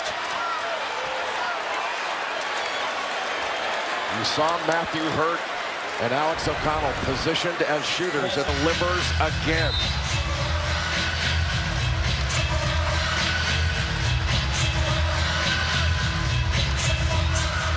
Tapped ahead by Brooks. Goldwire runs it down, and it's Duke ball. Well, so many big plays by Tre Jones in the last few minutes. Driving on Anthony. Gets it to go. Well, Duke with that 5-out offense. They are spreading out North Carolina, and they are just driving it. And it's too long of help, especially for the Carolina big guys. How about this, Jay? The first lead for the Blue Devils since it was 4-3, and now Moore swiped Brooks across the face, and Moore is called for the foul. Goes and pats Brooks on the back. Didn't mean to do it. Now Brooks, after getting hit in the face, has to step to the free throw line. Brooks wants a towel, and it's Roy Williams who's taking it out to him.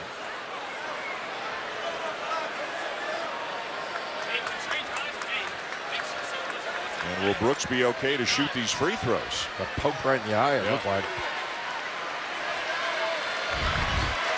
If Brooks can't shoot the free throws, this was a common foul. Then Mike Krzyzewski chooses from one of the other 4 players on the floor at the time. Pierce is coming in. Coach K chooses from somebody else who was in the game at the time. I think this is the dumbest rule on the planet. The opposing coach should never make a decision about the opposing team, ever. And Mike Krzyzewski's putting Bacot on the line. I mean, this decision is being made because Duke fouled North Carolina. How does the Duke coach get to choose this? This is a dumb rule. Just a dumb rule. It's different if it's a flagrant foul, then Roy Williams would get the choice. But I agree with you. In the sense of it, in a common foul, Mike Krzyzewski gets the choice. Not anybody on the bench like the rule used to be. It used to be worse. Anybody in the game. Bacot knocks down 1 of 2.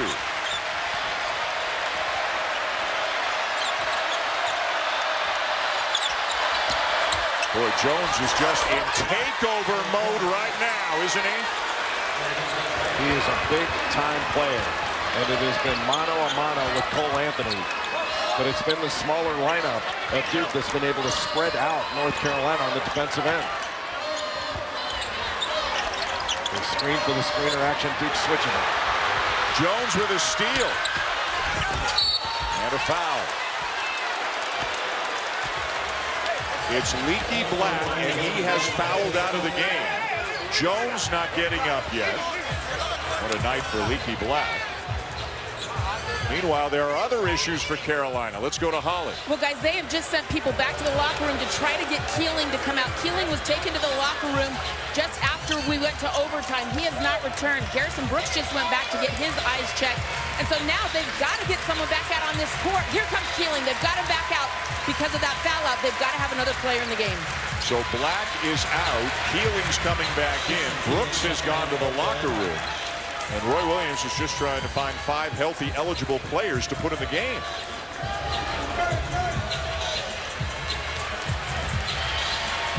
Great night for Leaky Black, but he's done.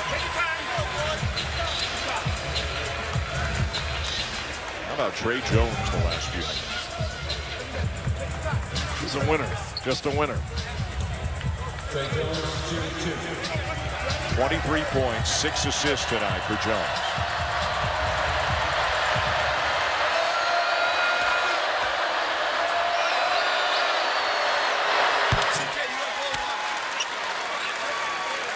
Well, with everything that has gone wrong for Carolina this year, with all the losses that they have suffered, this one you would think would sting more than any other one if they go on to lose this game.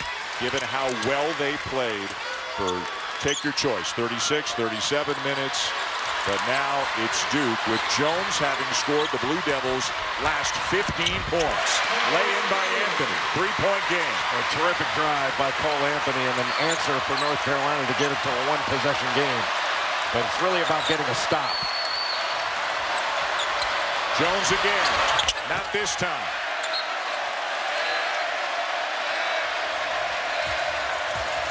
Well, not his best shot. And perhaps should have given the ball up or tried to get it all the way to the rim. I don't think you have to settle for a jumper right now.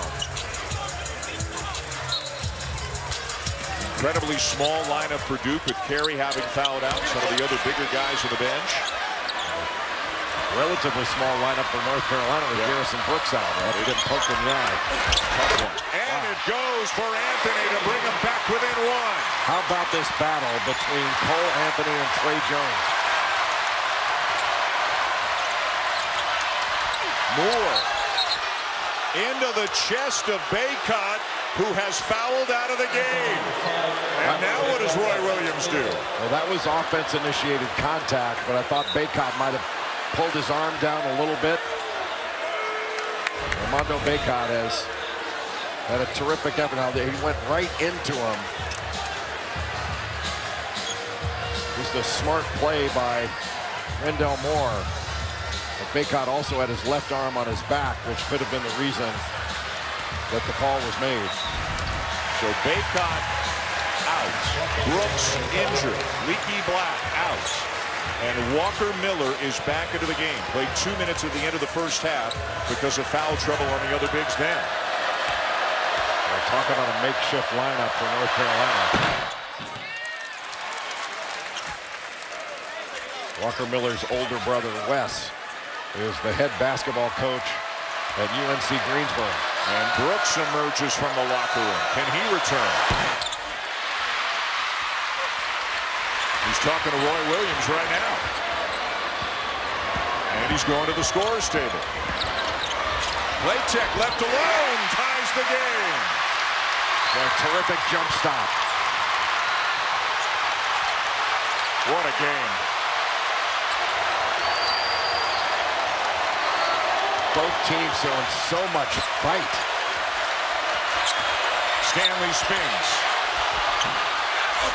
Follow no. Carolina ball. Goldwire was right there for the stick back, just couldn't get it to go. Anthony. Miller is fouled. Great drive and dish by Cole Anthony. Just can't stay in front of him. And how about the trust in his teammate Walker Miller for Cole Anthony to give that ball up, just drop it off under the bucket. Miller trying to get to the front of the rim on the drive.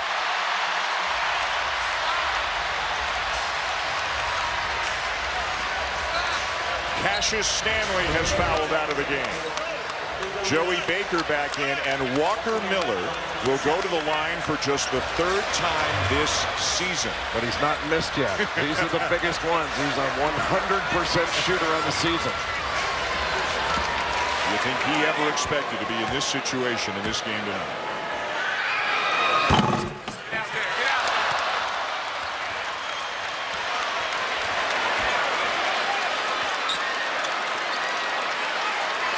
Brooks ready to check in for him if Miller makes this second one.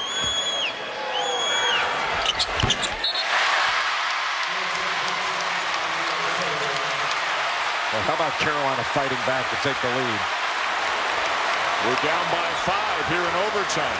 Up by 1. Still got 2.5 to go. North Carolina going with a 2-3 zone. Trying to keep Duke out of the lane, see if he can make him prove it over the top. But Duke can still drive the gaps of this zone. Goldwire baseline. Too strong. Tipped out by Moore. Baker for 3. And another rebound for Anthony, his 11th on the night. Being hounded by Goldwire. Goldwire, an excellent defender, one of the top steals guys in the ACC, especially given the amount of minutes he plays. Keep in mind, Anthony's got 4 fouls. Good pass. Pierce. And it's out of bounds to Carolina.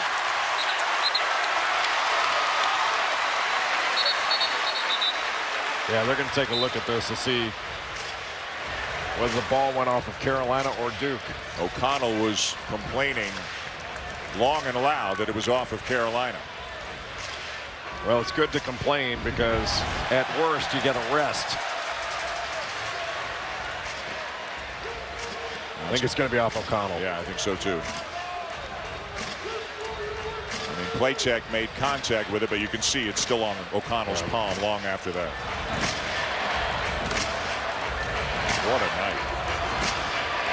Unranked, struggling, under 500 Carolina coming in as decided underdogs against the number 7 ranked team of the nation, Duke. The Heels leading almost the entire night, getting great contributions from all 7 of their regular players who were in the game. Got a big free throw for Walker Miller recently, and just trying to scratch and claw their way to a victory. It is confirmed Carolina ball. Let's go!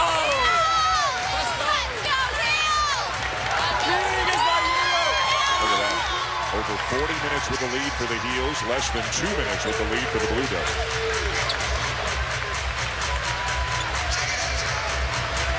Anthony to inbound. Can they get something to Brooks inside? He's got a size advantage on Moore. How to get it in. Stolen away by Baker. Just a really poor job by North Carolina. Great play by Duke to steal it. You have to expect to run a better out-of-bounds under situation. Jones drives, left it a little short. Boy, Anthony behind the back in traffic. Good decision, and another good one made by Keeling, who's played great tonight.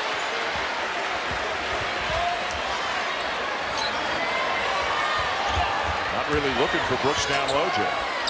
Well, they can't get into anything because Goldwire wouldn't let Anthony get the ball back. A high screen by Pierce.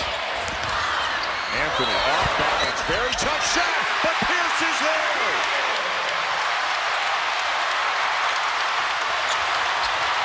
Left alone, he makes it a 3-point game. Carolina in man-to-man. Jones, way off. Well, Duke's defense was able to force North Carolina into a really terrible shot. But Justin Pierce was there. Watch, he set the ball screen. Nobody picks him up. Nobody blocks him out. And just picks the ball up at the end of the shot clock and puts it in. Carolina was down by 5 earlier in overtime. They are on a 9-1 run right now to lead by 3, and they've got the ball with 45 seconds to go. Really what North Carolina did, Dan, was they got up off the deck after taking what could have been a knockout punch, and they got back up and started throwing punches of their own. No call on the drive. Moore to Baker. Baker for the tie. in and out. Can't ask for a better look than that. And O'Connell, or Baker rather, reaches in and fouls Anthony, who will go to the line. After the challenge on the other end, and North Carolina wanted the foul, you are not going to get a better open shot in transition. In and out. That's how close this game has been. Baker, a very good shooter as well. 42% from beyond the arc on the year. And now Anthony to the line for the Tar Heels. Timeout taken by Roy Williams. These players must be absolutely exhausted. How could they not be? They have literally left everything out there. Cole Anthony, in his first game in this rivalry, has been really the key figure for Carolina through most of the night. Well, Cole Anthony is just an amazing talent and a fabulous basketball player that is only getting better and better. And you give him some more time in the Carolina system to learn this offense, the secondary break, he's going to keep improving. He's so dynamic, whether it's off a ball screen in the open court, he can change speed and direction. He is a good and willing passer it up. But just a fabulous play by Tre Jones to send the game to overtime. And Anthony make it a two-possession game. Has a smile on his face doing it. How about that?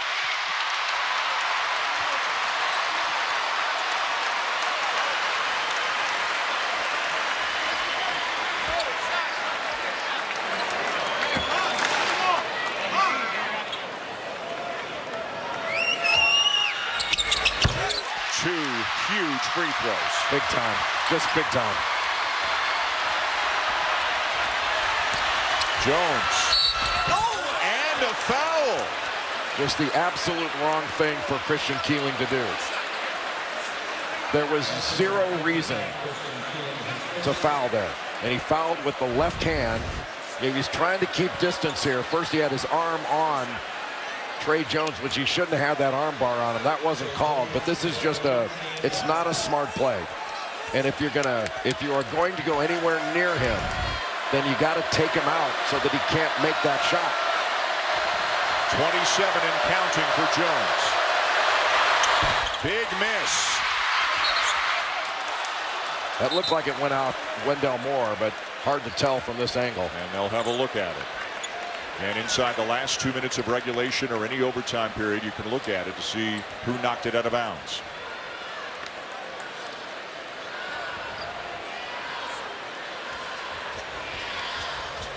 Again, a chance for the players to get a breather. Yeah, it might have touched Carolina last. Just a fingertip. Oh, yeah, Platek. Wow, that is as close as it gets.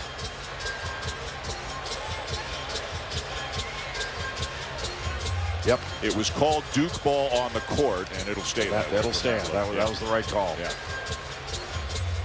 So, the Blue Devils will have it with 15 seconds left, down by 3. You know, I would have bet anything a few hours ago that LSU Auburn game would have been the craziest game of the day, but this one's blown by that one, I think. Yeah, we have seen some crazy endings in this, and the end of overtime looking about as crazy as the end of regulation. Yeah. And you've said it a couple of times, but it bears repeating. Both teams deserve an incredible amount of credit. Duke for the comeback, Carolina after they fell behind in overtime to show the mental and physical wherewithal to get back into the game, take the lead. They're probably looking at the time here to see what the exact time was when the ball finally hit out of bounds. The clock doesn't stop until the ball hits out of bounds. So whether it hit a fan or the floor, whatever it was, that's when the clock is supposed to stop. So the ball goes off last Platek. 15.2. And it looks like they're leaving it at 15 flat. Duke ball. A lot of time taken to leave it the way it was.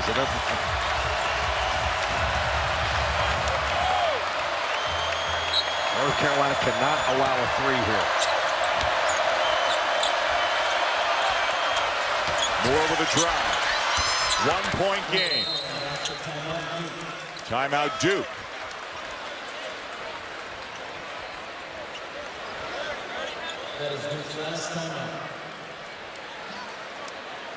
Wendell Moore doing the exact right thing on the catch, and that is put your head down and drive it. Carolina does not want to foul.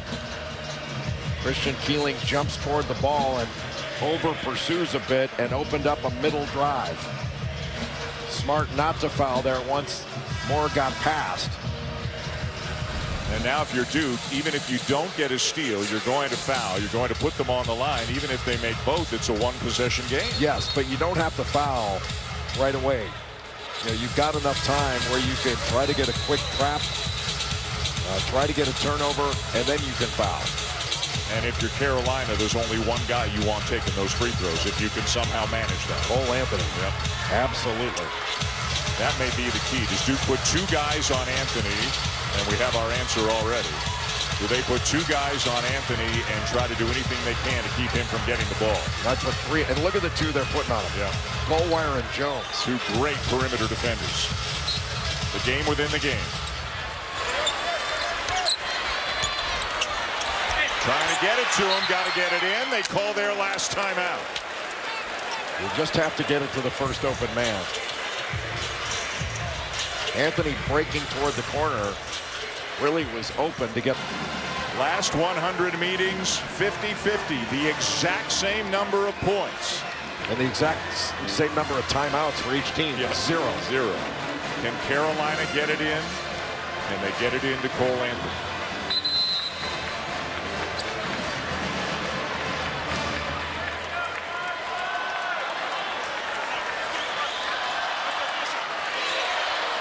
Harrison Brooks inbounding the ball. He is sure-handed and smart, but he cannot hesitate. When you see an open man, he's got to get the ball. It's got to be delivered. Any chance you think they'd risk going over the top? Somebody break? Yeah, oh, absolutely. And there goes Pierce. Yep. They get it into Playtech. Wow, they did not call a foul there, did they? They called it out of bounds to Duke. Boy, that's amazing. Wow. Moore and Playtech collided shoulder to shoulder. And they're going to say that was somehow incidental contact. Or that both guys were going for the ball. Which would make it incidental. I don't agree with this at all. That's a Duke foul. That's a foul. Yeah. Wow. Playtech had the ball before Moore got there. Yeah, that is hard to imagine that you wouldn't make that call. And wow, they are reviewing again, but what they are reviewing is who knocked it out of bounds. Yes, they cannot review that foul. But hopefully they're not beating themselves up over missing a call, because they missed a call. That's a bad miss.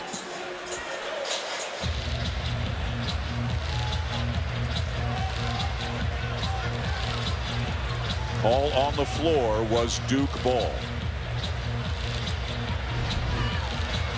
And the question is, was it enough to be able to overturn it?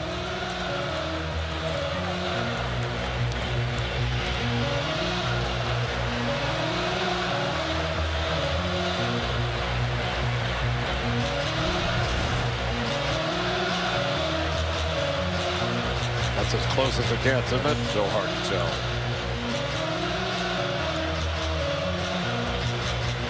In the hands of Playtech initially. The swipe by Moore. I'll tell you, that is a bad no call.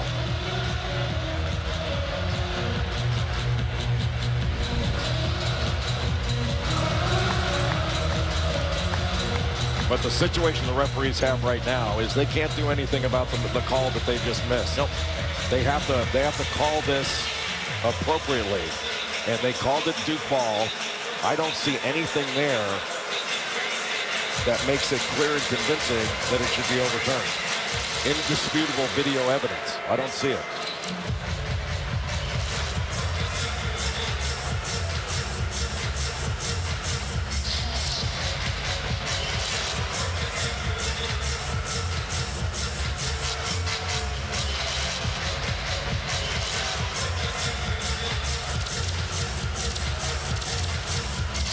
officials evidently have seen the same looks that we have shown you at home, and now the decision's got to be rendered.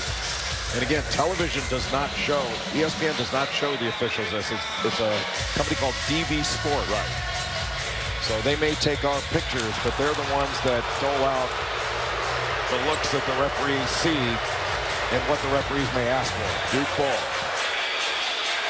Jones to inbound, neither team with a timeout.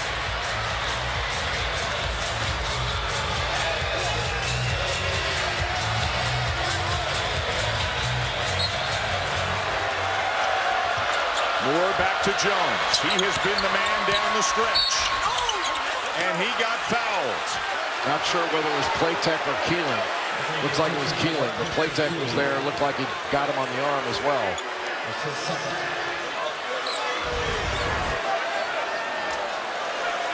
Ray Jones just puts his head down, goes right into the chest of Christian Keeling.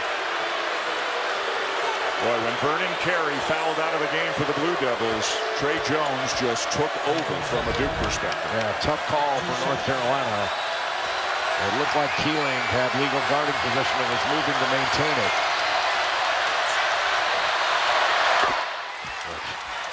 What huge free throws, and what a gigantic second half and overtime Trey Jones has had in this game. And again, make or miss here, can Carolina get the ball to Anthony, the guy they want to have it, to try to race it down the court.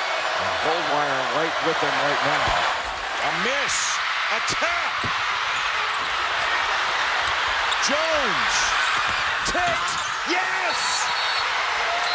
Wendell Moore puts it home for Duke. And again, they will go to the monitor. It looked like he got it off. A broken play, a tap back out, an air ball, and alertly Wendell Moore going to the rim and banking it home. Did he get it in time? Usually it is North Carolina tapping the ball out off their missed free throw. Duke taps it out. Trey Jones again.